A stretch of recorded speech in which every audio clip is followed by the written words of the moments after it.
Joo.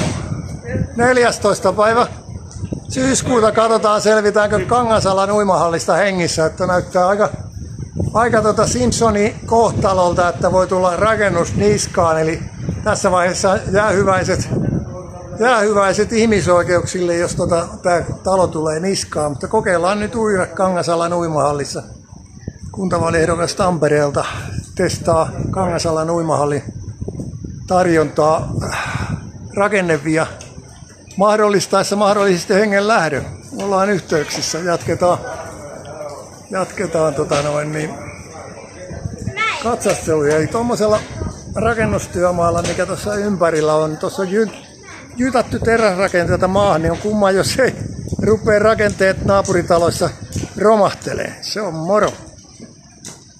Yhteislista lähdetään ehdokkaita Tampereen kuntavaaleissa. Se on moro. Mennä sammuun. Ei saakeli. Ei ota.